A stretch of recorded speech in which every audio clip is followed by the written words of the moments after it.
رب زدني علما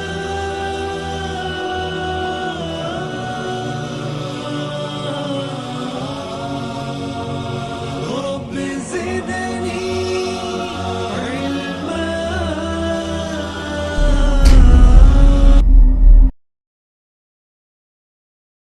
السلام عليكم ورحمة الله وبركاته. بسم الله الرحمن الرحيم. إن الحمد لله نحمده ونستعينه ونستغفره ونعوذ بالله من شرور أنفسنا ومن سيئات أعمالنا. من يهده الله فلا مضل له ومن يضلل فلا هادي له. وأشهد أن لا إله إلا الله وحده لا شريك له وأشهد أن محمدا عبده ورسوله. يا أيها الذين آمنوا اتقوا الله حق تقاته ولا تموتن إلا وأنتم مسلمون. يا أيها الناس اتقوا ربكم الذي خلقكم من نفس واحدة وخلق منها زوجها وبث منهما رجالا كثيرا ونساء واتقوا الله الذي تساءلون به والأرحام إن الله كان عليكم رقيبا. يا أيها الذين آمنوا اتقوا الله وقولوا قولا سديدا يصلح لكم أعمالكم ويغفر لكم ذنوبكم ومن يطع الله ورسوله فقد فاز فوزا عظيما. أما بعد فإن أصدق الحديث كتاب الله وأحسن الهدي هدي محمد صلى الله عليه وسلم وشر الأمور محدثاتها وكل محدثة بدعة وكل بدعة ضلالة وكل ضلالة في النار. أعوذ بالله من الشيطان الرجيم. بسم الله الرحمن الرحيم. وما ينطق عن الهوى إن هو إلا وحي يوحى. رب اشرح لي صدري ويسر لي أمري واحلل عقدة من لساني يفقه قولي. اللهم لا حول ولا قوة إلا بك.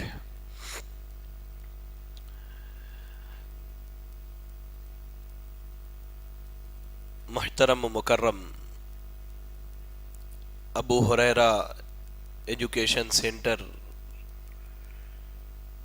کے صدر صاحب، بزرگ حضرات، نوجوان ساتھیوں، عزیز بھائیوں اور پردہ نشین خواتین اسلام، تمام قسم کی تعریفات، ہر طرح کی بڑائی، بزرگی، کبریائی اس اللہ وحدہ لا شریک کے لیے ہیں جو رب کائنات اپنی ذات، اپنی اسماء و صفات اور اپنی عبادات میں یکتا، اکیلا اور تنہا ہے۔ درود و سلام ہو اللہ رب العالمین کے بھیجے ہوئے تمام نبیوں اور رسولوں پر، جنہیں اللہ رب العالمین نے دنیا والوں کی رشد و ہدایت کے لیے اس جہاں فانی میں مبعوث فرمایا۔ بے پناہ، انگنت، لا تعداد درود و سلام ہم سب کے امام، امام اعظم، امام کائنات، امام الانبیاء جناب محمد رسول اللہ صلی اللہ علیہ وسلم پر۔ اللہم صلی علی محمد وعلی آل محمد کما صلیت علی ابراہیم وعلی آل ابراہیم انک حمید مجید۔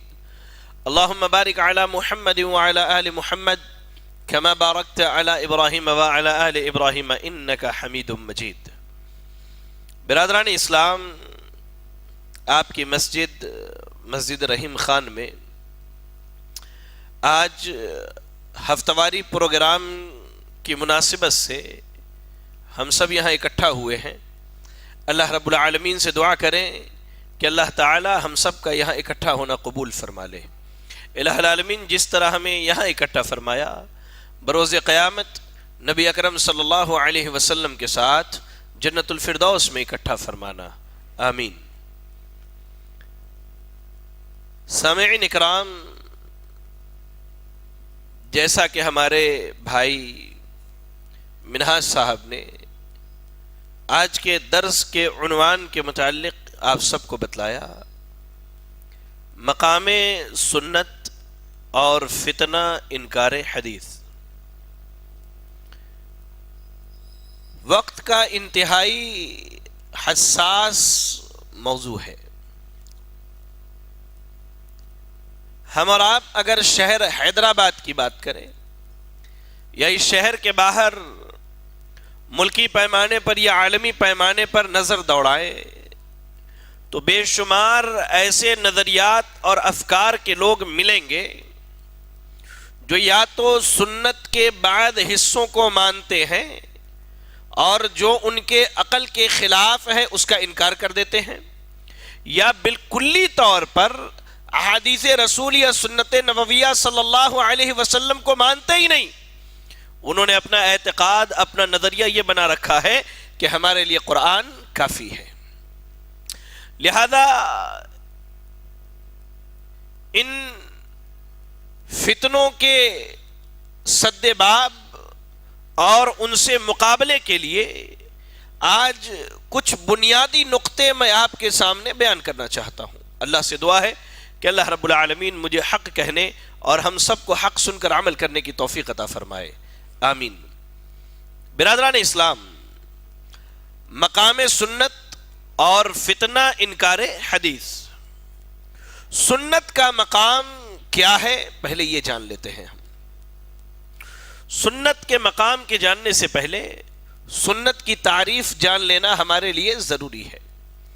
سنت لغت میں عام ڈکشنری میں کس چیز کو کہا جاتا ہے، اور جب شریعت میں لفظ سنت بولا جائے تو اس کا معنی اور اس کا مفہوم کیا ہوگا، یہ ہمارے لیے جاننا انتہائی ضروری ہے۔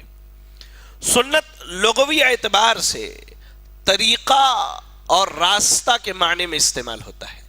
جب عربی زبان میں لفظ السنہ کہا جاتا ہے تو اس کے معنی ہوتے ہیں طریقہ اور راستہ۔ اب وہ اچھا بھی ہو سکتا ہے اور برا بھی ہو سکتا ہے۔ سنت طریقہ اور راستے کے معنی میں ہے۔ اس کی دلیل کیا ہے؟ سب سے پہلی دلیل قرآن مجید سورۃ الاحزاب آیت نمبر 38 میں اللہ نے کہا، سنت اللہ فی الذین خلو من قبل، یہی اللہ کا طریقہ ہے کن لوگوں میں؟ جو اس سے پہلے گزر چکے ہیں۔ تو لفظ سنت کا استعمال قرآن مجید کے کئی مقامات پر ہمیں ملتے ہیں اور وہ طریقے کے معنی میں استعمال ہوا ہے۔ ایسے ہی سنن ابی داؤد کی ایک روایت ہے، حدیث صحیح سند سے آئی ہے، ابو محذورہ رضی اللہ تعالی عنہ حدیث کے راوی ہے، کہتے ہیں کہ میں نے عرض کیا، یا رسول اللہ علمنی سنت الاذان، اللہ کے رسول مجھے اذان کا طریقہ بتائیے، اذان کی سنت بتلائیے۔ تو سنت کا عام معنی کیا ہوتا ہے؟ طریقہ اور راستہ۔ سنت شریعت کی اصطلاح میں کسے کہا جاتا ہے؟ محدثین کی اصطلاح میں سنت اس قول یعنی بات، فعل یعنی عمل، اور تقریر یعنی اللہ کے نبی صلی اللہ علیہ وسلم کے سامنے کچھ کیا گیا، آپ نے منع نہیں کیا۔ یہ تین باتیں یاد رکھیے گا۔ سنت ہر اس قول، فعل اور تقریر، اور ایسے ہی اللہ کے رسول کے کسی اخلاقی صفت یا آپ کے تخلیقی صفت، جس صفت پر آپ کو پیدا کیا گیا ہے، آپ کے اخلاق کی کسی صفت یا آپ کے تخلیقی کوئی صفت ہو، اس کا نام سنت ہے۔ یعنی ہر وہ قول، فعل اور تقریر اور ایسے ہی اخلاقی اور تخلیقی صفات جو اللہ کے نبی کی طرف منسوب کی جائیں، وہ کیا ہے؟ سنت ہے۔ امام سخاوی، امام بیضاوی، امام ابن حزم، امام شاطبی اور عجاج خطیب رحمہم اللہ، ان سب نے کم و بیش سنت کی ہی تعریف کی ہے۔ تو یاد رکھیے گا، سنت لغت میں راستے کے معنی میں استعمال ہوتا ہے، اور شریعت میں اللہ کے نبی کی طرف کوئی بھی بات، کوئی بھی کام یا کوئی ایسا عمل جو آپ کے سامنے کیا گیا اور آپ نے لوگوں کو نہیں روکا، اس کی نسبت کی جائے یا آپ کے کسی اخلاقی صفت کو بیان کیا جائے یا آپ کے تخلیقی صفت کو بیان کیا جائے، یہ سنت کا معنی ہے۔ قریب قریب سب کو بات سمجھ میں آئی؟ جی سمجھ میں آئی سب کو؟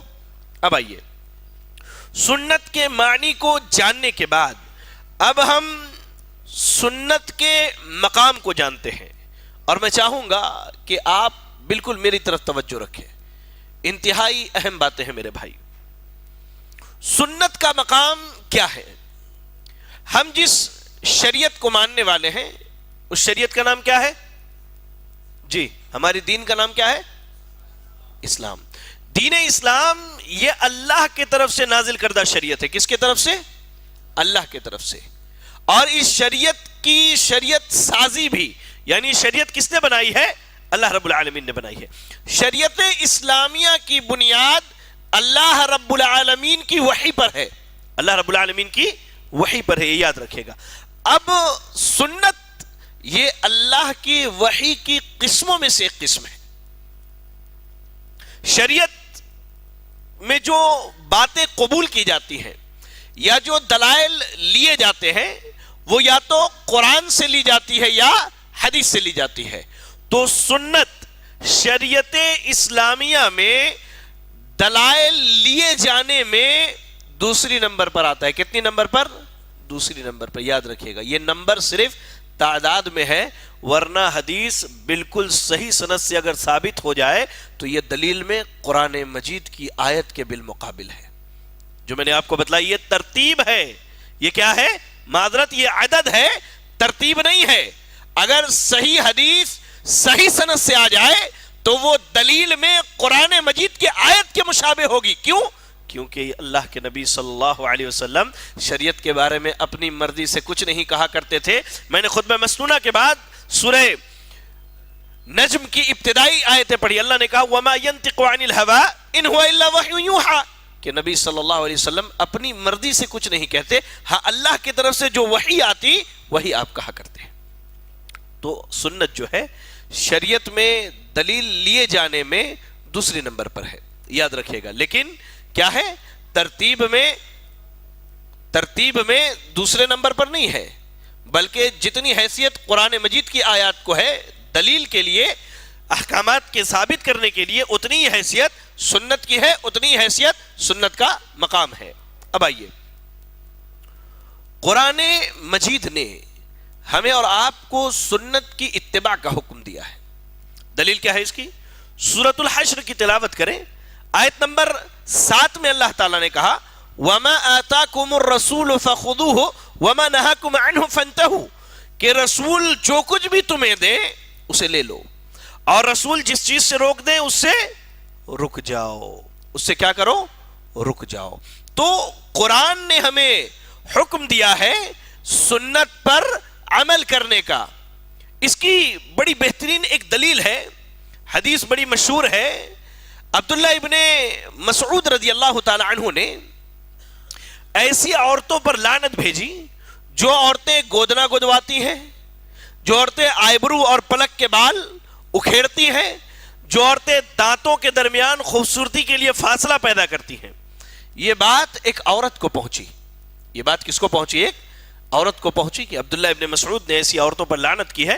تو عبداللہ ابن مسعود رضی اللہ تعالی عنہ کے پاس وہ عورت آئی، کہتی ہے میں نے یہ مکمل قرآن مجید پڑھی ہے لیکن قرآن مجید میں مجھے کہیں بھی یہ چیز نہیں ملی جو بات تم کر رہے ہو. تو عبداللہ ابن مسعود نے رضی اللہ تعالی عنہ انہوں نے بڑی جامع بات کہی. انہوں نے کہا اگر تم نے اللہ کا یہ قول پڑھا ہوتا وَمَا آتَاكُمُ الرَّسُولُ فَخُذُوهُ وَمَا نَهَاكُمْ عَنْهُ فَانْتَهُوا تو تم سمجھ جاتی، کیونکہ اللہ کہہ رہا ہے رسول جو دے اسے لے لو اور رسول جس سے روک دے اس سے رک جاؤ. تو اللہ کے نبی صلی اللہ علیہ وسلم نے ایسی عورتوں پر لعنت بھیجی ہے، لہذا میں بھی ایسی عورتوں پر لعنت بھیجتا ہوں. تو سنت کی اتباع کا حکم کس نے دیا ہے؟ قرآن مجید نے دیا ہے. یہ پہلی دلیل سورہ حشر کی آیت نمبر 7. آئیے دوسری دلیل کی طرف چلتے ہیں. اللہ نے قرآن مجید میں اپنی اطاعت کے ساتھ اپنے نبی کے اطاعت کو جوڑا ہے. اللہ نے جہاں اپنی اطاعت کا حکم دیا کہ لوگ اللہ کی تابعداری کریں، اللہ کی فرما برداری کریں، وہیں اللہ رب العالمین نے نبی صلی اللہ علیہ وسلم کی اطاعت کا حکم دیا ہے. قرآن مجید سورہ آل عمران آیت نمبر 132 اللہ نے کہا وَأَطِيعُوا اللَّهَ وَالرَّسُولَ لَعَلَّكُمْ تُرْحَمُونَ کہ اے لوگوں اللہ کی اطاعت کرو، اللہ کی فرما برداری کرو اور اس کے رسول کی فرما برداری کرو.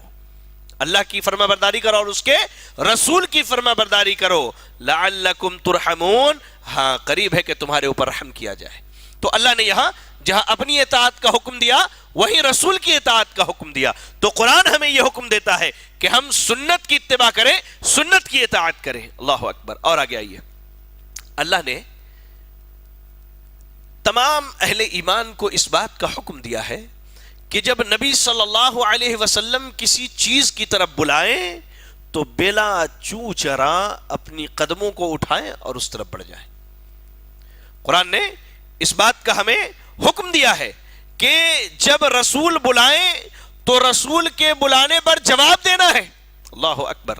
قرآن مجید پڑھیے, سورۃ الانفال آیت نمبر 24 کی تلاوت کیجیے. اللہ نے کہا یا ایھا الذین آمنوا استجیبوا للہ وللرسول اذا دعاکم لما یحییکم, اے ایمان والو جب تمہیں اللہ بلائے اور اس کے رسول بلائے. اللہ اکبر. اللہ نے کہا جب اللہ بلائے, اللہ جب بلائے اور اس کے رسول بلائے اس چیز کی طرف جو تمہیں زندگی بخشتی ہے تو تمہاری ذمہ داری ہے استجیبوا, تم اس پکار پر لبیک کہو, فوراً رسول کی بات کو مان لو. تو قرآن ہمیں یہ بتاتا ہے کہ ہمیں اور آپ کو رسول کے بلاوے پر دوڑ کر کے جانا ہے. رسول اگر کوئی بات کہتے ہیں تو اس بات کی اتباع کرنی ہے, تابعداری اور فرما برداری کرنی ہے. ایسے ہی قرآن مجید نے اس بات کی وضاحت کی ہے کہ رسول کی اطاعت در حقیقت اللہ کی اطاعت ہے. اللہ اکبر. قرآن مجید نے اس بات کی وضاحت کی ہے کہ رسول کی اطاعت در حقیقت اللہ کی اطاعت ہے, یعنی رسول کی سنتوں کو ماننا در حقیقت اللہ رب العالمین کی اطاعت و فرما برداری ہے. قرآن مجید پڑھیے, سورۃ النساء آیت نمبر 80 میں اللہ تعالیٰ نے کہا من یطع الرسول فقد اطاع اللہ, جس نے رسول کی اطاعت کی اس نے اللہ کی اطاعت کی. کیوں اللہ نے ایسا کہا؟ ابھی میں نے وہ آیتیں بتائی آپ کو. سورۃ النجم کی ابتدائی آیتیں ہیں میرے بھائی, وما ينطق عن الهوى ان هو الا وحی یوحا, کہ نبی صلی اللہ علیہ وسلم اپنی جانب سے کچھ نہیں کہا کرتے تھے, ہاں اللہ کی جب وحی آتی تھی تب آپ کہتے تھے. اللہ اکبر. کئی اس کی دلیلیں ہیں, کئی دلیلیں. ایک مرتبہ اہل کتاب نبی اکرم صلی اللہ علیہ وسلم کے پاس آئے, لوگوں نے آ کر کے کہا کہ آپ اگر سچے رسول ہیں تو بتائیے یہ روح کیا چیز ہے. بڑی مشہور حدیث ہے میرے بھائی, بڑا مشہور واقعہ ہے. اللہ کے نبی صلی اللہ علیہ وسلم خاموش ہے, آپ نے کچھ نہیں کہا. کیوں؟ آپ کے پاس ابھی رب کے طرف سے کوئی جواب نہیں آیا تھا, آپ خاموش رہے. جب اللہ کی وحی آئی تو اللہ نے قرآن میں کہا قل روح من امر ربی, اے نبی کہہ دیجئے یہ روح میرے رب کے حکم سے. اللہ اکبر. تو اللہ نے اپنے رسول کی اطاعت کو اپنی اطاعت قرار دیا. کیوں؟ کیونکہ رسول اس وقت تک اپنی زبان سے کوئی بات نہیں کہا کرتے تھے جب تک اللہ رب العالمین کہنے کا حکم نہیں دیا کرتا تھا. اللہ اکبر. وہ مشہور واقعہ ہے, حضرت غالباً عبداللہ ابن عباس رضی اللہ تعالی عنہ راوی ہیں, کہتے ہیں کہ حضرت مغیث اور حضرت بریرہ رضی اللہ عنہما دونوں میاں بیوی ہیں, اور بیوی کو ان کے مالک نے آزاد کر دیا غلامی سے. اب وہ اپنے شوہر کے ساتھ رہنا نہیں چاہتی تھی حضرت مغیث کے ساتھ. حضرت مغیث اپنی بیوی سے بڑی محبت کرتے تھے, اپنی بیوی کے پیچھے پیچھے جاتے, ان کو مناتے, رویا بھی کرتے تھے. صحابہ نے جب یہ بات دیکھی تو اللہ کے نبی صلی اللہ علیہ وسلم سے کہا اللہ کے رسول صلی اللہ علیہ وسلم آپ کیوں نہیں بریرہ سے کہتے کہ مغیث کے نکاح میں رہے؟ آپ نے بلایا حضرت بریرہ رضی اللہ تعالی عنہ کو, بلایا آپ نے کہا کہ اے بریرہ آپ مغیث کے نکاح میں کیوں نہیں رہتی ہے؟ انہوں نے کہا یا رسول اللہ اتأمرنی ام شاورتنی. فرق دیکھیے ذرا, کہتی ہے اتأمرنی ام شاورتنی, اللہ کے نبی یہ آپ کا حکم ہے یہ آپ کا مشورہ ہے؟ اللہ کے نبی صلی اللہ علیہ وسلم کہتے یہ میرا مشورہ ہے. کہتے میں آپ کے مشورے کو نہیں مانتی, کیونکہ انہیں پتا تھا اگر حکم ہوتا تو نبی کا حکم در حقیقت حکم الہی ہے. تو اللہ کے نبی صلی اللہ علیہ وسلم کوئی بھی بات اللہ کی اجازت اور مرضی کے بغیر نہیں کہا کرتے تھے. یہی وجہ ہے کہ اللہ تعالیٰ نے نبی کی اطاعت کو اپنی اطاعت قرار دیا ہے. اور آگے آئیے, قرآن مجید نے جان بوجھ کر نبی صلی اللہ علیہ وسلم کے حکم کی مخالفت کو کفر قرار دیا ہے. کوئی آدمی اگر جان بوجھ کر کے نبی صلی اللہ علیہ وسلم کی کسی حکم کی مخالفت کرتا ہے تو وہ آدمی اللہ اکبر کفر کرتا ہے. آئیے اس کی دلیل کیا ہے؟ سورہ آل عمران کی تلاوت کیجئے, آیت نمبر 32 میں اللہ رب العالمین نے کہا قل اطیعوا اللہ والرسول فإن تولوا فإن اللہ لا يحب الكافرین. اے نبی کہہ دیجئے اللہ کی اطاعت کرو, اس کے رسول کی اطاعت کرو. اللہ نے صاف کہا اللہ کی فرما برداری کرو, اس کے رسول کی فرما برداری کرو. فَإِن تَوَلَّوْا اگر تم نے فرما برداری سے منہ موڑ لیا, پیٹ پھیر لیا, روگردانی کر لی, فَإِنَّ اللَّهَ لَا يُحِبُّ الْكَافِرِينَ تو اللہ تعالیٰ کافروں کو پسند نہیں کرتا ہے. اللہ نے کھلے لفظوں میں اعلان کیا کہ نبی صلی اللہ علیہ وسلم کی نافرمانی جان بوجھ کر سوچ سمجھ کے کرنے والا آدمی یہ کفر پر ہے. اللہ اکبر. اور آگے آئیے, قرآن مجید نے اہل ایمان کو کہیں بھی اس بات کی اجازت نہیں دی کہ وہ رسول صلی اللہ علیہ وسلم کے کسی حکم کی مخالفت کرے.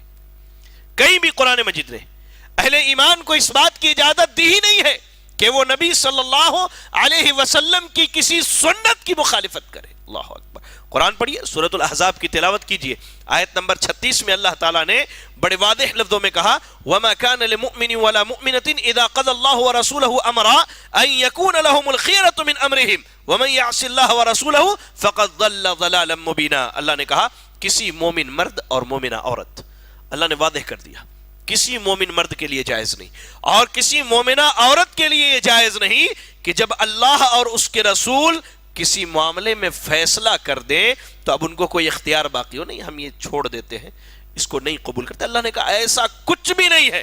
جہاں اللہ اور اس کے رسول کا فیصلہ آ گیا یہی تمہارے لیے آخری اور حتمی فیصلہ ہے. وَمَن يَعْصِ اللَّهَ وَرَسُولَهُ اور اگر اس فیصلے میں کوئی اللہ اور اس کے رسول کی نافرمانی کرتا ہے.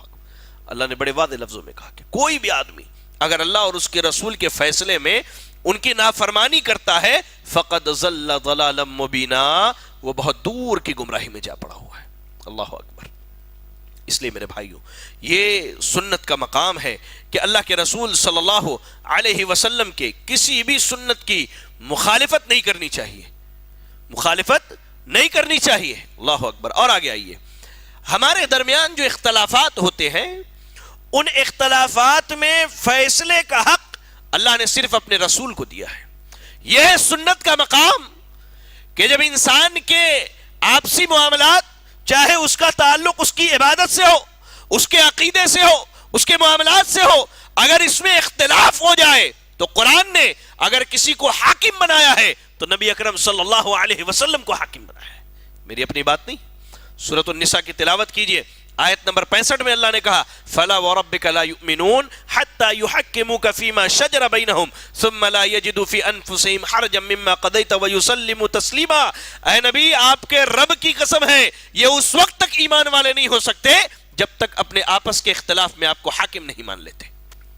یہ ہے سنت کا مقام کہ نبی کی سنت ہمارے لیے حاکم ہے ہمارے درمیان پائے جانے والے اختلافات میں. اللہ نے کہا قسم ہے آپ کے رب کی. اللہ اکبر. اللہ اپنے ذات کی قسم کھاتا ہے. اللہ اپنے ذات کی قسم کھا کے کہتا ہے کہ ایسا آدمی ایمان والا ہو ہی نہیں سکتا جو نبی کو اپنا حاکم اور فیصل نہ مانے. اللہ کہہ رہا ہے ثم لا یجدوا فی انفسہم حرجا مما قضیت. ہاں فیصلہ کر دیا نبی نے, اس کے بعد ہم اپنے اپنے اماموں کی بات لے کر کے دوڑتے ہیں, اپنے اپنے اماموں کی بات لے کر کے دوڑتے ہیں. اللہ کہہ رہا ہے کہ نہیں, آپ نے جو فیصلہ کر دیا وہی آخری فیصلہ ہے. اب دل میں کوئی تنگی نہیں ہونی چاہیے. ہمارے امام صاحب نے ایسا کہا, ہمارے حضرت نے ویسا فرمایا, ہمارے مرشد یہ کہتے, ہمارے پیر صاحب یہ کہتے. نہیں, اللہ نے کہا اس کی ضرورت نہیں ہے. اگر دل کے اندر تمہارے تھوڑا برابر بھی کھوٹ باقی ہے تو یاد رکھنا رب قسم کھا کر کے کہتا ہے کہ یہ ایمان والے نہیں ہیں. اللہ نے کہا ثم لا يجدوا في انفسهم حرجا مما قضيت ويسلموا تسلیما. سر تسلیم خم کر دینا ہے نبی کے فیصلے پر. یہ ہے سنت کا مقام جو اللہ رب العالمین نے ہمیں بتایا. اللہ اکبر. یہ 6-7 نقاط تھے سنت کے مقام پر. آئیے سنت کے مقام کو سمجھنے کے لیے ایک کچھ الگ چیز ہم دیکھتے ہیں کہ سنت نے یا سنت کا شریعت کے احکام کو بیان کرنے میں کیسا رول رہا ہے. سمجھ رہے میری بات؟ ایک چیز ہے قرآن مجید, قرآن نے شرعی احکامات بیان کیے ہیں, لیکن شرعی احکامات کے بیان کرنے میں قرآن کے ساتھ سنت کا کیا تعلق ہے اور سنت کا کیا رول رہا ہے. آئیے میں آپ کو بتلاؤں, باتیں ہوں گی تو شاید آپ کو بات سمجھ میں آئے. سب سے پہلے دیکھیے قرآن مجید کہ ان آیات کی شرح ہمیں سنت میں ملتی ہے جن کا سمجھنا صحابہ اکرام کے لیے مشکل تھا. قرآن مجید کی بہت ساری ایسی آیتیں ہیں جن کا سمجھنا صحابہ اکرام رضی اللہ عنہم کے لیے مشکل تھا، لیکن اس مشکل کو حل کس نے کیا؟ سنت رسول صلی اللہ علیہ وسلم نے اس مشکل کو حل کیا ہے۔ اگر سنت کو چھوڑ دیا جائے اور سنت کے مقام کا اعتراف نہ کیا جائے یا سنت پر عمل نہ کیا جائے تو وہ کڑی آج بھی نہ سلجھتی جو صحابہ کے دور میں الجھی تھی۔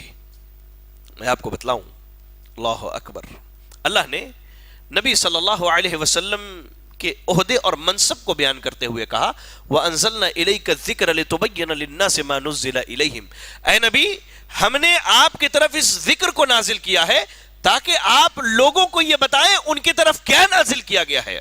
اللہ نے نبی کو صرف تبلیغ کے لیے نہیں بھیجا بلکہ تبیین کے لیے بھیجا ہے۔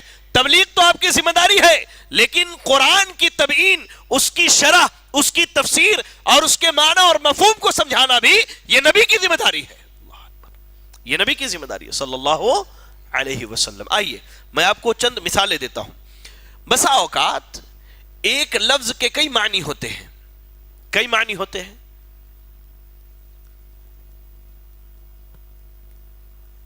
ہم اپنی زبان میں جب بات کرتے ہیں تو ایک لفظ لے لیجئے، کیا ہے بھائی؟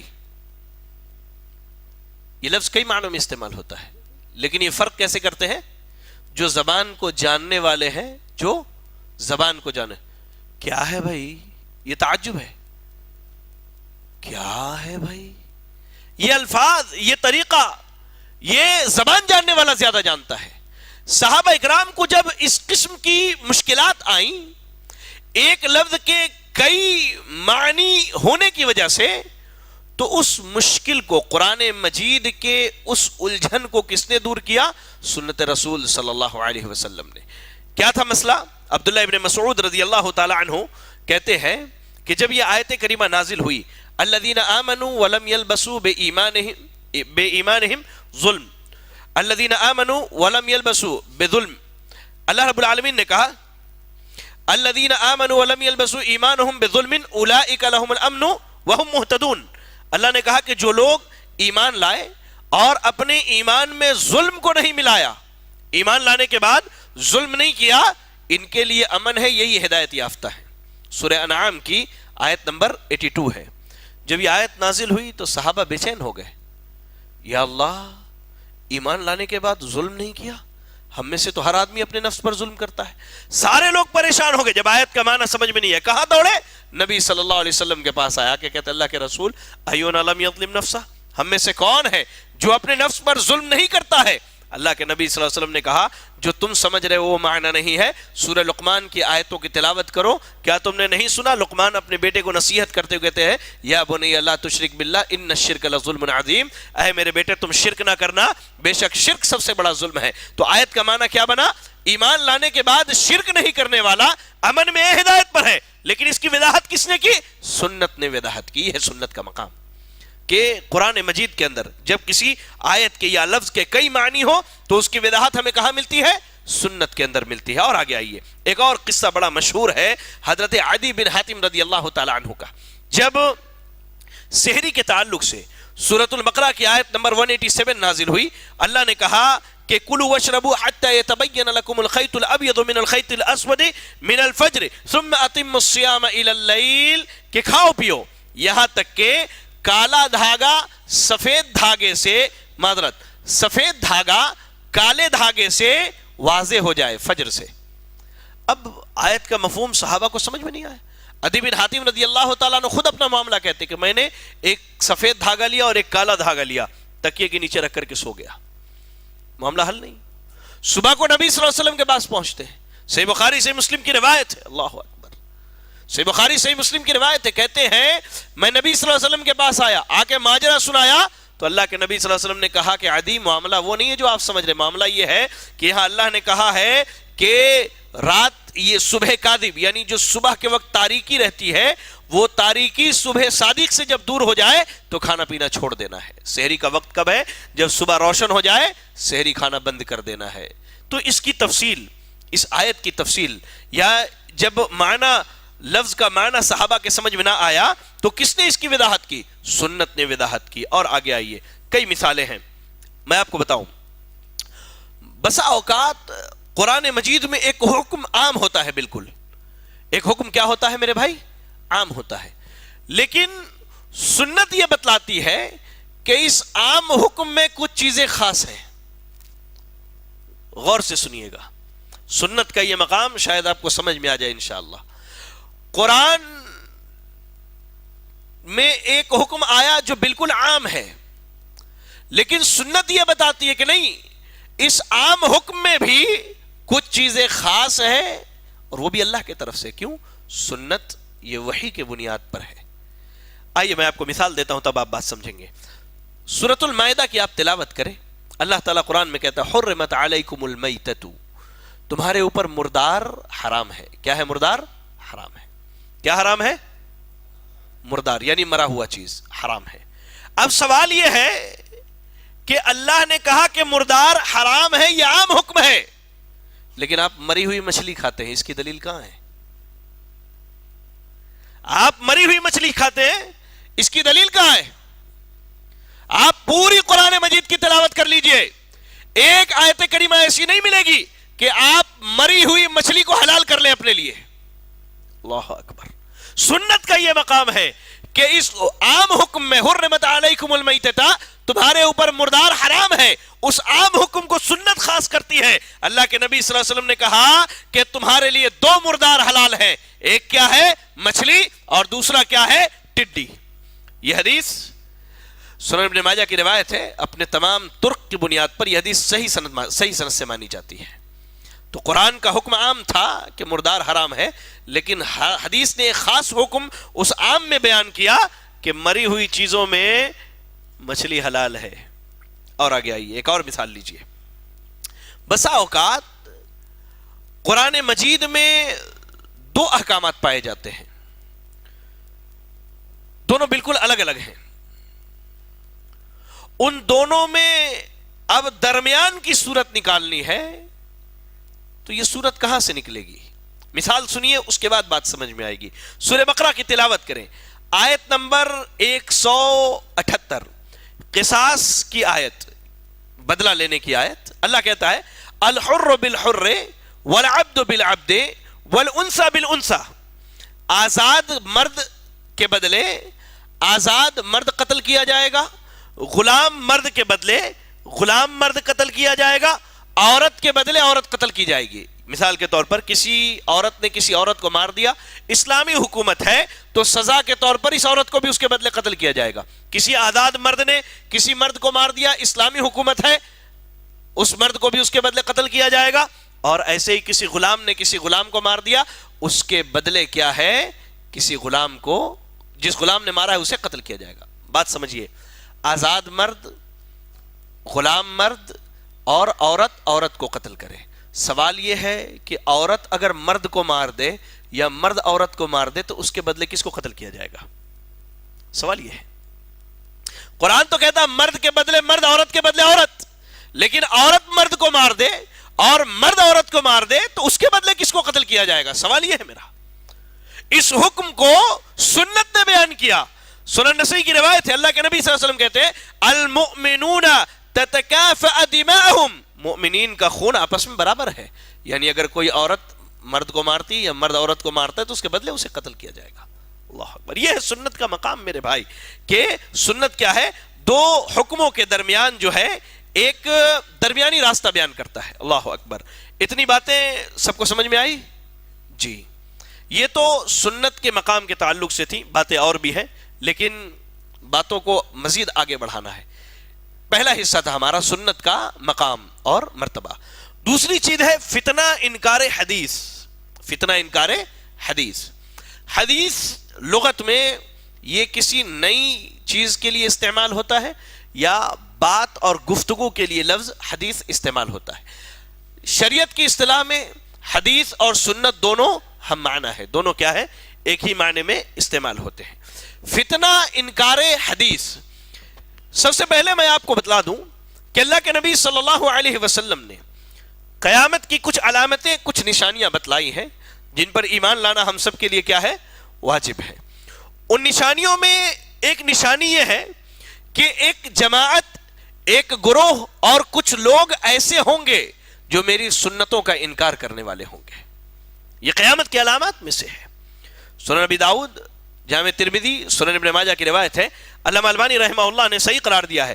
ابو رافع رضی اللہ تعالیٰ عنہ کہتے ہیں اللہ کے نبی نے کہا لا الفین احدکم متکئا علی اریکتہ یاتیہ امر مما امرت به او نہیت عنہ فیقول لا ادری ما وجدنا فی کتاب اللہ اتبعناہ. اللہ کے نبی صلی اللہ علیہ وسلم کہتے ہیں کہ میں تم میں سے کسی کو اس حال میں نہ پاؤں کہ وہ اپنے تخت پر، ٹیبل یا چیئر پر یا گاؤ تکیہ لگا کر ٹیک لگا کے بیٹھا ہو اور میری کوئی بات آئے جس کا میں نے حکم دیا ہے یا اس سے میں نے روکا ہے تو وہ کہے کہ بس ہم تو یہ جانتے نہیں، ہمارے پاس قرآن ہے، ہم اسی کی اتباع کریں گے. یعنی ایسا شخص، اللہ کے نبی صلی اللہ علیہ وسلم تم میں سے کوئی ایسا شخص نہ بنے جو سنتوں کا انکار کرنے والا ہو. اور ایسے ہی ایک دوسری روایت جامع ترمذی کی روایت ہے، حدیث صحیح سند سے آئی. حضرت مقدام بن معدی کرب رضی اللہ تعالیٰ عنہ کہتے ہیں اللہ کے نبی صلی اللہ علیہ وسلم نے کہا کہ قریب ہے کہ تم میں سے کسی آدمی کے پاس میری حدیث پہنچے گی اور وہ ایسے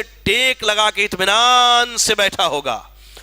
جب وہ سنے گا میری بات تو کہے گا بیننا و بینکم کتاب اللہ، ہمارے اور تمہارے درمیان صرف قرآن ہے، ہم جو اس میں حلال پاتے ہیں وہ حلال ہے اور ہم اس میں جو حرام پاتے ہیں وہ حرام ہے. اللہ کے نبی صلی اللہ علیہ وسلم کہتے ہیں انما حرم رسول اللہ صلی اللہ علیہ وسلم کما حرم اللہ. اللہ کے نبی نے جو بھی حرام کیا ہے وہ ویسے ہی حرام ہے جیسے اللہ نے حرام کیا ہے.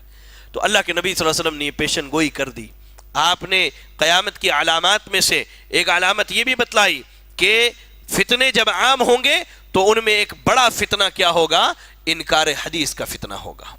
اور انکار حدیث کے فتنے کے تعلق سے میں آپ کو اس کی تاریخ بتلا دوں کہ یہ فتنہ کوئی نیا نہیں ہے. یہ فتنہ کیا ہے؟ کوئی نیا فتنہ نہیں ہے.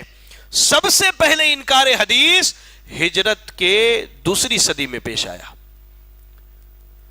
پہلی صدی میں صحابہ کرام رضی اللہ عنہم قرآن اور سنت پر عمل کیا کرتے تھے، پہلی صدی ہجری میں. دوسری صدی ہجری میں سب سے پہلے انکار حدیث کا واقعہ پیش آیا. اور وہ کون تھے؟ وہ ایک گمراہ فرقہ خارجیوں کا ہے. کن کا ہے؟ خارجیوں کا. سب سے پہلے خوارج نے سب سے پہلے دوسری صدی ہجری میں انکار حدیث کے فتنے کو اٹھایا. انہوں نے عام ائمۃ المسلمین کے خون کو اپنے لیے حلال قرار دے دیا اور ان کے یہاں انکار حدیث اس طور پر بڑھا اور اس طور پر اس فتنے کو انہوں نے عام کیا کہ انہوں نے کہنا شروع کر دیا کہ ہمارے لیے بس اللہ کی کتاب کافی ہے. یہاں تک کہ اگر کوئی شادی شدہ مرد یا عورت زنا کر لے اس کو رجم کیا جاتا ہے، پتھر مار کر کے مارا جاتا ہے. اس سنت کا انہوں نے انکار کر دیا یہ کہتے ہوئے کہ قرآن مجید کے اندر یہ موجود نہیں ہے. سب سے پہلے انکار حدیث کا فتنہ خارجیوں نے دوسری صدی ہجری میں اٹھایا. خارجیوں کے بعد یہ فتنہ معتزلیوں نے اٹھایا. ایک شخص تھا واصل بن عطا، حسن بصری رحمہ اللہ کے شاگردوں میں سے تھا. اس نے سب خارجیوں کے بعد دوسری صدی اس نے خارجیوں کے بعد واصل بن عطا نے جو معتزلی تھا اس نے انکار حدیث کے فتنے کو اٹھایا. کیوں؟ کیونکہ ان کے یہاں اصل چیز کیا تھی؟ یونانی فلسفہ تھا.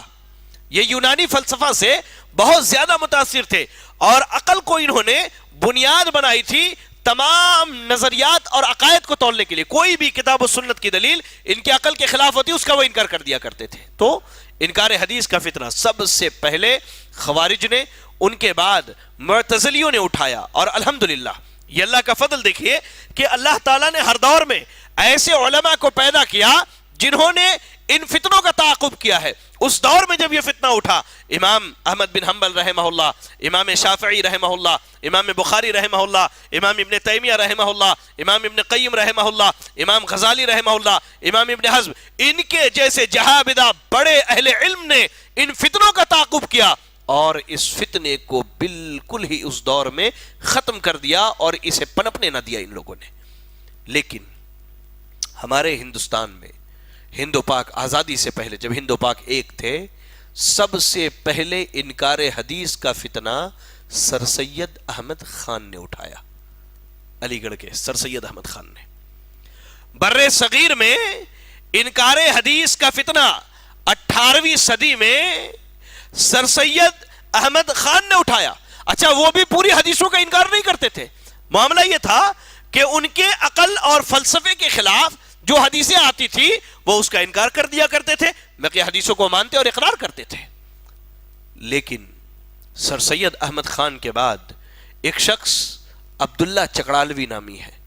یہ شخص اتنا بدبخت ہے کہ اس نے انکار حدیث کے فتنے کو اٹھایا اور اس نے یہاں تک تو کہہ دیا کہ ہمارے لیے بس قرآن کافی ہے، اور یہ جو کھیل، یہ جو حدیثیں تم بیان کرتے ہیں لہو الحدیث کھیل کود کی چیزیں، اس کی کوئی حیثیت نہیں ہے. اور میں آپ کو ایک تاریخی بات بتاتا ہوں. عبداللہ چکڑالوی کے بیٹے نے اپنے باپ کے تعلق سے یہ بات کہی ہے کہ جب میں اپنے باپ کے پاس ایک حدیث لے کر کے مسئلہ پوچھنے کے لیے پہنچا تو دیکھتا ہوں میرا باپ تخت پر ٹیک لگائے ہوا ہے اور کہتا ہے کہ قرآن میں نہیں ہے تو اسے چھوڑ دو. تو مجھے وہ حدیث رسول یاد آ گئی کہ تم میں سے ایک آدمی اپنے تخت پر ٹیک لگا کر کے کہے گا قرآن ہمارے لیے کافی ہے، سنت کی ضرورت نہیں. اپنے باپ کے پاس سے وہیں سے وہ پلٹ کر کے واپس چلا گیا. اللہ اکبر. عبداللہ چکڑالوی نے سب سے زیادہ جو ہے اس فتنے کو اٹھایا.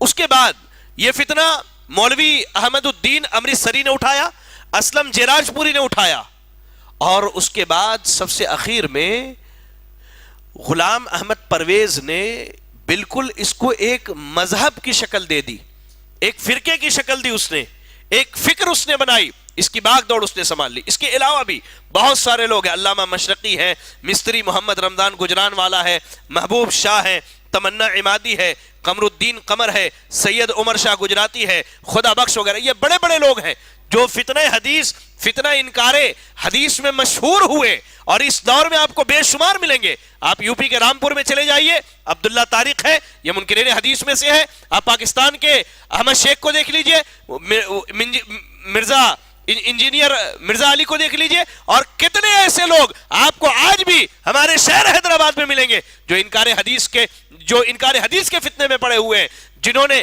انکار حدیث کے فتنے کو اٹھا کر کے رکھا ہے. کتنے ایسے لوگ آپ کو ملیں گے میرے بھائی. اللہ اکبر. آئیے میں آپ کو ایک بات بتلاؤں. جب میں نے محمد شیخ کا اسی مسجد میں بیٹھ کر کے پچھلے دنوں رد کیا تھا، تو ویڈیو جب انٹرنیٹ پر اپلوڈ کی گئی لوگوں کی اصلاح کے لیے، تو بہت سارے بھائیوں نے یہاں تک کہا کہ آپ محمد شیخ سے مناظرہ کیوں نہیں کر لیتے ہیں، آپ 1 بائی 1 بیٹھ کر کے فیصلہ کر لیجئے. بہت سارے بھائیوں نے گالیاں بھی دی. الحمدللہ واللہ مجھے ذرہ بھی تکلیف نہیں ہے، واللہ مجھے ذرہ بھی تکلیف نہیں، کیونکہ یہ گالیاں دے کر کے، یہ برا بھلا کہہ کر کے میرے لیے آخرت میں اجر کا اہتمام کر رہے ہیں. الحمدللہ.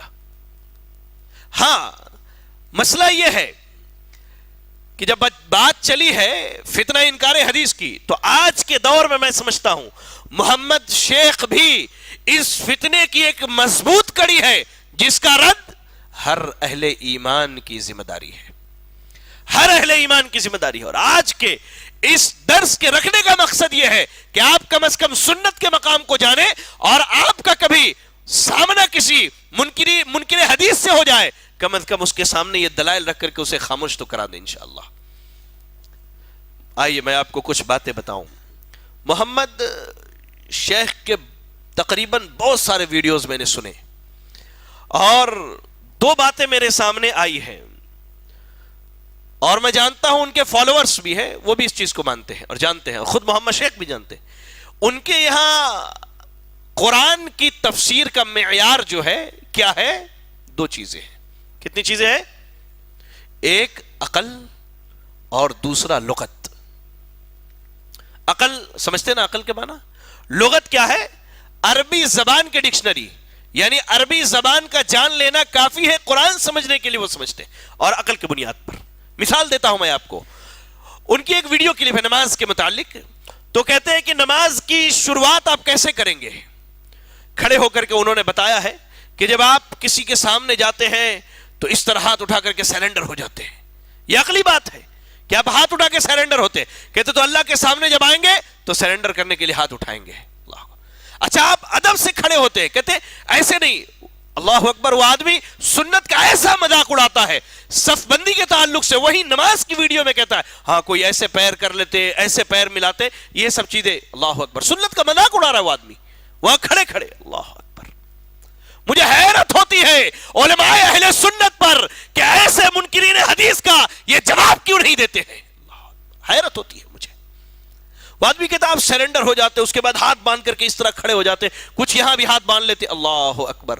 وہ آدمی اشکال پیدا کرنے کے لیے عقلی طور پر ایک خاتون سے بحث ہوتی ہے. واللہ اللہ میری اس بہن پر رحم فرمائے جس نے وہاں بیٹھ کر کے یہ کہا کہ سنت کا مقام اور مرتبہ کیا. انگریزی زبان میں بحث ہو رہی ہے. محمد شیخ کہہ رہے کہ جب بائبل اتنا پرانا تحریف ہو سکتا ہے, تورات میں تحریف ہو سکتی ہے, زبور میں, تو 1400 سال پرانی حدیث میں کیسے نہیں تحریف ہو سکتی. اللہ اکبر. یہ اشکال وہی ہے جو خارجیوں نے, معتزلیوں نے اور ان کے باپ دادا نے اٹھائے تھے. علماء نے ان کے جواب دیا الحمدللہ, کتابیں موجود ہیں آپ دیکھ سکتے ہیں. محمد شیخ عقل سے قرآن فہمی کرتے ہیں. وہ آیت ہے سورہ تحریم کی, یا ایھا النبی لما تحرم ما احل اللہ لک, اے نبی آپ وہ چیز کیوں حرام کرتے ہیں جو اللہ نے آپ کے لیے, آپ وہ چیز کیوں حرام کرتے جو اللہ نے حلال کیا. اس آیت کے بارے میں ایک صاحب نے پوچھ لیا, انہوں نے بتایا کہ حدیث ہے, شہد والی حدیث ہے, اللہ کے نبی نے شہد پیا تھا, بیویوں کے پاس گئے, بیویوں نے کہا منہ سے بدبو آتی ہے, آ رہی ہے, آپ نے کہا واللہ میں شہد نہیں پیوں گا. محمد شیخ کہہ رہے کس نے کہہ دیا شہد ہے. دیکھیں سنت کا انکار کھلے عام, کس نے کہہ دیا شہد ہے. آگے کہتے ہیں اس آدمی سے, اچھا یہ بتائیے آپ کی بیوی کس وجہ سے ناراض ہوتی ہے. وہ بیچارہ سیدھا سادہ آدمی کہتا ہے, تھوڑی دیر سوچنے کے بعد کہتا ہے کہ دوسری شادی کی بات کرو تو بیوی ناراض ہو جاتی ہے. کہتے ہیں ہاں نبی نے شادی کی بات کی تھی اس لیے اللہ تعالیٰ, اس لیے نبی نے اپنی بیوی سے شادی کی بات کی اس لیے بیوی ناراض ہو گئی, تو ان کو منانے کے لیے نبی نے کہا کہ میں آج کے بعد شادی نہیں کروں گا, اپنے اوپر حرام کرتا ہوں. اللہ اکبر. یہ جہالت کی انتہا ہے. عقل سے قرآن کو سمجھنا, قرآن فہمی کے لیے عقل کافی نہیں ہے. اس کی دلیل کیا ہے آئیے میں آپ کو بتاتا ہوں. سورۃ الاعراف کی تلاوت کیجئے, سورۃ الاعراف کی تلاوت کیجئے. آیت نمبر 3 میں اللہ نے کہا اتبعوا ما انزل الیکم من ربکم ولا تتبعوا من دونه اولیاء قلیلا ما تذکرون. اللہ نے جو وحی نازل کی ہے اس کی اتباع کرو, اس کے علاوہ کسی دوست کی اتباع کرنے کی ضرورت نہیں ہے. تو قرآن فہمی کے لیے سب سے پہلے آپ کو اگر اتباع کرنی ہے تو اللہ کے اس قرآن کی اتباع کرنی ہے. قرآن فہمی کے لیے قرآن کی اتباع کیجئے, قرآن فہمی کے لیے سنت کی اتباع کیجئے. میری اپنی بات نہیں ہے. قرآن کہتا ہے نا وَمَا يَنْتِقُ عَنِ الْهَوَىٰ إِنْ هُوَ إِلَّا وَحْيٌ یوحا. سورۃ النجم کی آیت نمبر 3 اور 4 پڑھ جائیے. نبی صلی اللہ علیہ وسلم اپنی طرف سے کچھ نہیں کہتے تھے, جب اللہ کی وحی آتی تب آپ کہتے. اللہ کہہ رہا ہے رب کے نازل کردہ چیز کی اتباع کرو, رب کے وحی کی اتباع کرو. تو وحی قرآن ہے اور وحی سنت ہے. قرآن فہمی کے لیے عقل کافی نہیں ہے. قرآن فہمی کے لیے قرآن اور سنت, قرآن فہمی کے لیے قرآن کی آیتوں کا سمجھنا اور ایسے ہی سنت کا سمجھنا. قرآن کی آیتوں کے ذریعہ اور سنت کے ذریعہ ہی قرآن مجید کی تفسیر سمجھی جا سکتی ہے. آئیے اس کی ایک دلیل دیتا ہوں کہ نبی کی سنتیں بھی وحی ہیں. صحیح بخاری کی روایت ہے اور صحیح مسلم کی. حضرت یعلا بن مرہ رضی اللہ تعالی عنہ کہتے ہیں کہ وہ عمر رضی اللہ تعالی عنہ کے ساتھ تھے. اللہ کے نبی صلی اللہ علیہ وسلم حج کے موقع سے یا عمرے کے موقع سے جو ہے جعرانہ میں ٹھہرے ہوئے تھے. کہتے ہیں حضرت یعلا کاش میں وحی نازل ہونے کی کیفیت دیکھ لیتا, وحی نازل ہونے کی کیفیت دیکھ لیتا. اتنے میں ایک دیہاتی آتا ہے, آ کے اللہ کے نبی صلی اللہ علیہ وسلم کہتا ہے کہ اللہ کے نبی میں نے جبہ پہنا ہے اور اس جبے میں خوشبو لگائی ہے, کیا اسے یہ میرے احرام کا کپڑا بن سکتا ہے؟ حضرت عمر رضی اللہ تعالیٰ عنہ نے حضرت یعلا کو اشارہ کیا کہ جلدی ادھر آؤ, تم نے جو خواہش کی تھی اللہ وہ خواہش پوری کرنے والا ہے. اللہ اکبر. کہتے حضرت یعلا بن مرہ رضی اللہ تعالیٰ عنہ, میں اندر گیا, اللہ کے نبی کو ایک صاحبان کے نیچے صحابہ نے بٹھایا تھا چھاؤں کر کے. میں دیکھتا ہوں وحی نازل ہو رہی, اللہ کے نبی کا چہرہ بالکل سرخ ہو گیا ہے, آپ خاموش ہو گئے. تھوڑی دیر کے بعد آپ کہتے ہیں کہاں ہے وہ جو عمرے کے متعلق سوال کر رہا تھا؟ بلایا گیا, پھر آپ نے اس شخص کا جواب دیا. تو حدیث یہ بتلاتی ہے کہ سنت بھی اللہ رب العالمین کی وحی ہے. تو قرآن سمجھنے کے لیے عقل کافی نہیں ہے صاحب, عقل کی بنیاد پر آپ قرآن سمجھنا چاہیں گے، واللہ گمراہی آپ کے مقدر میں آئے گی، گمراہی آپ کے مقدر میں آئے گی، کیونکہ قرآن سمجھنے کے لیے اللہ کے وحی کا اقرار اور وحی کو سمجھنا ضروری ہے، اور اللہ کی وحی اللہ کی کتاب قرآن مجید ہے، اور ایسے ہی نبی اکرم صلی اللہ علیہ وسلم کی حدیثیں ہیں۔ قرآن سمجھنے کے لیے صرف زبان سمجھ لینا کافی نہیں، عربی یاد رکھیے گا صاحب، قرآن سمجھنے کے لیے صرف زبان کا جان لینا کافی نہیں ہے۔ صحابہ جن کی زبان عربی تھی، میں نے 2 مثالیں پہلے دی ہیں آپ کو، ایک کس تعلق سے میرے بھائی؟ جی ہاں، سفید دھاگا اور کالے دھاگے والی مثال میں نے دی، اور اس سے پہلے کون سی مثال میں نے دی تھی؟ ظلم والی مثال میں نے دی تھی، شرک والی مثال۔ صحابہ عربی زبان جانتے تھے، لیکن وہ ظلم کا معنی نہیں متعین کر پائے کہ یہاں ظلم مراد ہے یا شرک مراد ہے۔ صحابہ عربی جانتے تھے، لیکن انہوں نے دھاگے کا مطلب دھاگا ہی سمجھا، وہ صبح کی تاریکی اور صبح کی سفیدی نہیں سمجھا انہوں نے۔ تو قرآن کو سمجھنے کے لیے صرف زبان جان لینا یہ کافی نہیں ہے۔ ہاں، قرآن کو سمجھنے کے لیے آپ قرآن کی تفسیر قرآن سے کیجئے، قرآن کی تفسیر سنت سے کیجئے، قرآن کی تفسیر میں عربی زبان سے مدد لیجئے، یہ طریقہ ہے۔ قرآن کو صرف آپ اپنی عقل اور زبان کی بنیاد پر سمجھیں گے، واللہ گمراہی آپ کے مقدر میں آئے گی۔ اور آخری بات، میں نے کچھ سوالات نوٹ کیے ہیں جو میں ان تمام منکرین حدیث سے پوچھنا چاہتا ہوں، چاہے وہ محمد شیخ ہو، عبداللہ طارق صاحب ہو، یا کوئی بھی ہو، دنیا کے کسی کونے، کسی خطے اور کسی گوشے میں بیٹھتا ہو، اور اگر وہ منکرین حدیث میں سے ہے، واللہ میرے ان سوالات کے وہ جواب دے دے۔ اللہ اکبر، اللہ اکبر۔ سوالات یہ میرے کوئی نئے سوالات نہیں ہیں، یہ ائمہ نے اپنی کتابوں میں نقل کیے ہیں۔ سب سے پہلا سوال، ارکان اسلام 5 ہیں، آپ قرآن سے یہ ثابت کر کے بتا دیجئے کہ ارکان اسلام کتنے ہیں؟ 5 ہیں۔ یہ پہلا سوال ہے۔ چلیے، آپ نے 5 ثابت کر دیا، بغیر شہادتین کے اقرار کے کوئی مسلمان نہیں ہو سکتا۔ چلیے شہادتین بھی مان لیتے ہیں، کم از کم دن بھر کی 5 نمازیں ہیں، اور ان نمازوں میں فجر میں 2، ظہر میں 4، عصر میں 4، مغرب میں 3، عشاء میں 4۔ یاد رکھیے گا میری بات کو۔ اس کے علاوہ جو سنتیں ہیں، وہ نماز کی مکمل دعائیں، نماز کی مکمل دعائیں، اللہ اکبر تکبیر تحریمہ سے لے کر سلام تک، یہ خصوصاً میں محمد شیخ صاحب سے پوچھنا چاہتا ہوں کہ آپ جو نماز کا طریقہ بتلا رہے ہیں اپنے ویڈیوز میں،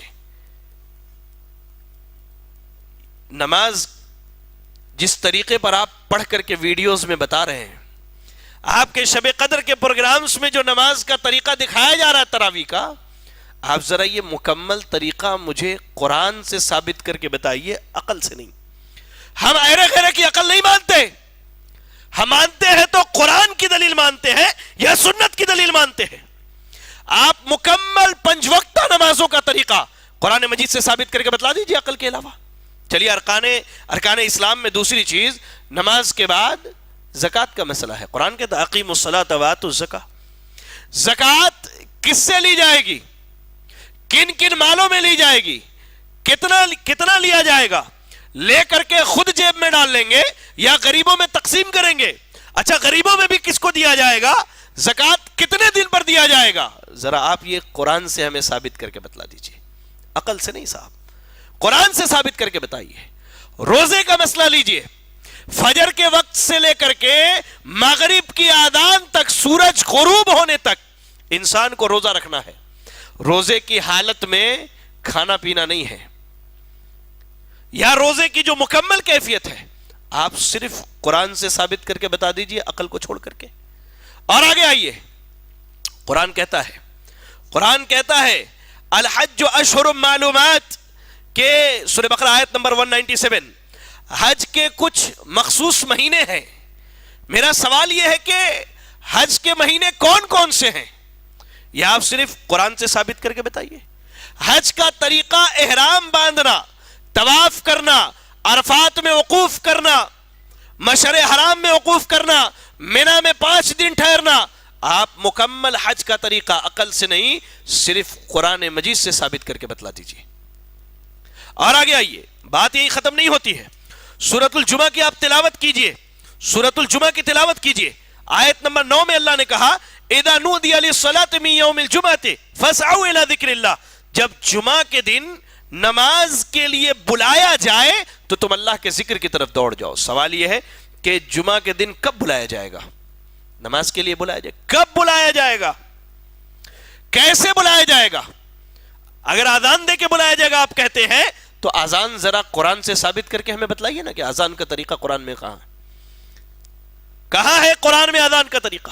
کیسے بلایا جائے گا؟ فاسعوا الی ذکر اللہ، اللہ کہہ رہا، اللہ نماز کی طرف آنے کو نہیں کہہ رہا، اللہ کہہ رہا اللہ کے ذکر کی طرف دوڑو۔ اللہ اکبر، نماز ذکر ہے یہ تو ثابت کر کے بتائیے آپ۔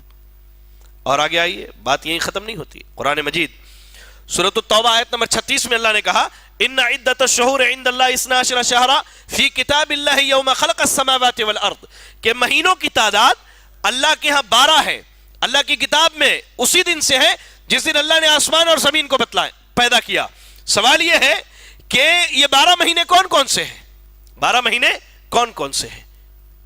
آپ مہینوں کے نام تو اپنے کیلنڈر میں محرم، صفر، ربیع الاول، ربیع الثانی، یہ نام کہاں سے لائے آپ نے؟ ان 12 مہینوں کا نام قرآن سے ثابت کیجئے۔ آگے اللہ نے کہا منہا اربعۃ حرم، ان میں 4 حرمت والے مہینے ہیں۔ یہ 4 حرمت والے مہینے کون سے؟ قرآن سے ثابت کیجئے۔ محمد شیخ نے تو ایک جگہ ثابت کرنے کی کوشش کی ہے، ایک ناقص کوشش کہہ لیجئے، صاحب نے حرمت والے 4 مہینے بتلائے ہیں، کہتے ہیں رمضان حرمت والا مہینہ ہے، شوال حرمت والا مہینہ ہے، ذوالقعدہ اور ذوالحجہ حرمت والا مہینہ ہے۔ اچھا آگے صحیح حدیث کا رد بھی کرتے ہوئے کہتے ہیں وہ پتہ نہیں لوگوں نے کیا کیا نام رکھ لیے ہیں۔ اللہ اکبر، صاحب رمضان حرمت والا مہینہ ہے، اس کی آپ دلیل کیا دیتے ہیں کہ رمضان میں حلال چیز ہمارے اوپر حرام ہو جاتا ہے کھانا پینا، اس لیے حرمت۔ پہلے آپ رمضان کے روزوں میں کھانا پینا حرام ہے یہ ثابت کیجئے نا، اس کے بعد حرمت والا مہینہ ثابت کیجئے گا۔ اور رہا رمضان حرمت والا مہینہ ہے، عقلی دلیل کی ضرورت نہیں ہے، آپ نہ حدیث کو مانتے ہیں، آپ نہ سنت کو مانتے ہیں، تو ہم آپ جیسے ناقص شخص کے عقل کو کیسے قبول کر لیں؟ شریعت اس کی اجازت نہیں دیتی، شریعت نے معصوم صرف اللہ اور اس کے رسول ہے، کائنات کی کوئی شخصیت نہیں ہے ہمارے نزدیک۔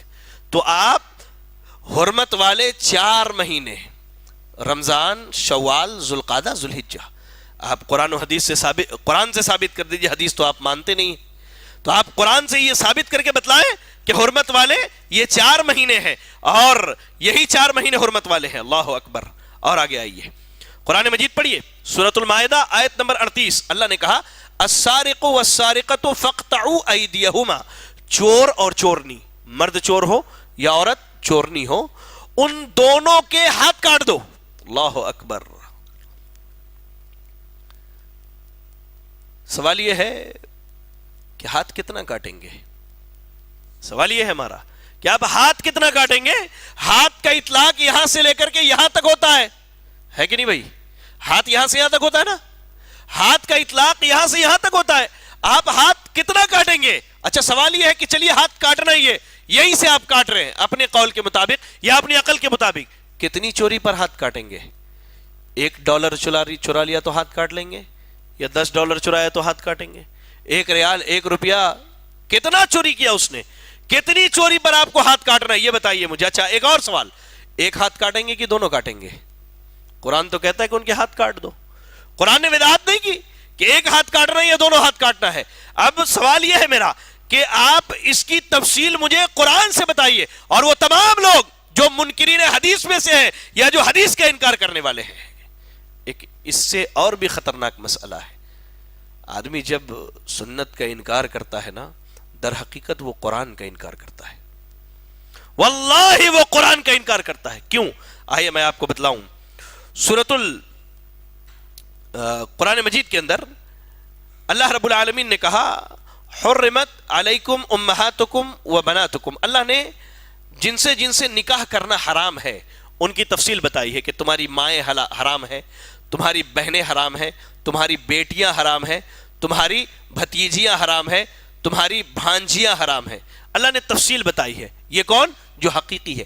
آگے اللہ تعالیٰ کہہ رہا ہے وَأُمَّهَاتُكُمُ اللَّاتِي أَرْضَعْنَكُمْ وَأَخْوَاتُكُمْ مِنَ الرَّضَاعَةِ، یعنی وہ مائیں جنہوں نے تمہیں دودھ پلایا ہے اور وہ بہنیں جو تمہاری دودھ شریک ہے. آگے قرآن نے تفصیل نہیں بیان کی کہ دودھ شریک بیٹی سے نکاح حرام ہے یا حلال ہے. دودھ شریک بیٹی سے نکاح حرام ہے یا حلال ہے. دودھ شریک بھائی کی بیٹی سے نکاح حرام ہے یا حلال ہے. دودھ شریک بہن کی بیٹی سے نکاح حرام ہے یا حلال ہے. آگے اللہ نے حقیقی رشتوں کے حرمت کا بیان کیا ہے، لیکن دودھ شریک جو ہے ان کے رشتے میں صرف ماں اور بہن سے نکاح کو اللہ نے حرام قرار دیا ہے، اس کے بعد کسی رشتے کا ذکر نہیں ہے. تو اگر ہم حدیثوں کا انکار کر دے اور سنت کو چھوڑ دے تو ان سب سے نکاح حلال اور جائز سمجھنا ہوگا. اور تو اور قرآن مجید میں کہیں بھی یہ ذکر نہیں ہے کہ بھانجی اور خالہ کو ایک ساتھ نکاح میں رکھ سکتے یا نہیں رکھ سکتے. اور ایسے ہی بھتیجی اور پھوپھی کو ایک ساتھ نکاح میں رکھ سکتے یا نہیں. یہ حدیث نے بتلایا ہے کہ ایک نکاح میں بھانجی اور خالہ کو ایک مرد نہیں رکھ سکتا، ایسے ہی بھتیجی اور پھوپھی کو نہیں رکھ سکتا. سوال یہ ہے کہ قرآن میں اگر یہ نہیں ہے تو آپ کی کیا رائے ہے اس کے بارے میں؟ کیا رائے ہے ان رشتوں کے نکاح کے بارے میں؟ آپ کی کیا رائے ہے؟ اور آگے آئیے، قرآن مجید نے کہا، جیسا کہ میں نے پہلے بھی ذکر کیا، حرمت علیکم المیتۃ والدم ولحم الخنزیر، سورہ مائدہ کی آیت نمبر 3 میں اللہ نے کہا تمہارے اوپر مردار حرام ہے. تو اس روح سے آپ مچھلی کھانا چھوڑ دیجئے، کیونکہ مچھلی مردار ہے اور مچھلی کی حلت آپ کو قرآن مجید کے اندر کہیں بھی نہیں ملے گی. ایسے ہی مجاہدین جو میدان جہاد میں لڑتے ہیں وہ مال لے کر کے آتے ہیں، مال غنیمت، اس کی تقسیم کیسے ہوگی، کس کو کتنا دیا جائے گا، کس کا حصہ کتنا بنے گا، ان سب کی تفصیل آپ قرآن مجید سے ثابت کریں. ہم تو اتنا ہی کہتے ہیں. آپ اگر کہتے ہیں کہ ہم صرف قرآن کو مانتے ہیں، سنتوں کو نہیں مانتے، تو یہ جو سوالات اس ناچیز نے، ایک طالب علم نے آپ کے سامنے رکھے ہیں، اور ان تمام منکرین حدیث کے سامنے جو حدیث کا انکار کرنے والے ہیں، صرف آپ قرآن مجید سے ان کا جواب دے دیجئے، عقل سے نہ دیجئے، کیونکہ ہم عقل کو تسلیم نہیں کرتے. ہمارے یہاں معصوم صرف اللہ اور اس کے رسول ہے، اس کے علاوہ کوئی نہیں. اس لیے میں اپنے نوجوانوں سے گزارش کرتا ہوں، اللہ کے واسطے آپ کتاب و سنت کا مطالعہ کیجئے، قرآن و حدیث کو پڑھیے، دینی اداروں سے جڑیے، دینی تعلیم سے جڑیے. آج فتنے نت نئے، روزانہ نئے فتنے آتے ہیں، نئے فتنے. کتنے ایسے میں اہل حدیثوں کو جانتا ہوں جو فتنوں کو فتنہ نہ سمجھے، اس میں پڑے، کوئی شیعیت کی طرف چلا گیا، کوئی انکار حدیث کی طرف چلا گیا، اور کس ڈگر اور راستے پر نکل گئے. اس کی بنیادی وجہ کیا تھی؟ جہالت تھی. علم حاصل کیجئے، دین پڑھیے، دین سیکھیے، اپنے نبی کی سنت کا دفاع کیجئے، اللہ کے دین کا دفاع کیجئے. یہ ہماری اور آپ کی ذمہ داری ہے. کچھ باتیں تھی دفاع سنت پر اور مقام سنت اور فتنہ انکار حدیث پر. اللہ رب العالمین سے دعا ہے کہ اللہ تعالی ہمیں اور آپ کو ان باتوں کو سن کر ان پر عمل کرنے کی توفیق عطا فرمائے. اللہ العالمین جن بھائیوں کی کوشش سے آج کی مجلس بپا ہوئی، اللہ تو ان کی کوششوں کو قبول فرما لے. الہ العالمین یہ مرکز تیرے دین کی دعوت کا ایک مرکز ہے، اللہ تو اسے قائم و دائم رکھنا، اللہ تو اس توحید کے قلعے کو قائم و دائم رکھنا. الہ العالمین ہم میں جو پریشان حال ہیں اللہ تو ان کی پریشانیوں کو دور فرما دے. اللہ ہم میں جو بیمار ہے اللہ تو انہیں شفاء کاملہ عاجلہ عطا فرما دے. الہ العالمین جو مقروض ہے تو انہیں قرض کی ادائیگی کی توفیق عطا فرما. اللہ تو جب تک دنیا میں زندہ رکھ دین اسلام پر اور ہمارا خاتمہ ہو تو ایمان اسلام کی حالت میں ہو. آمین. وآخر دعوانا الحمدللہ رب العالمین. والسلام علیکم ورحمۃ اللہ وبرکاتہ.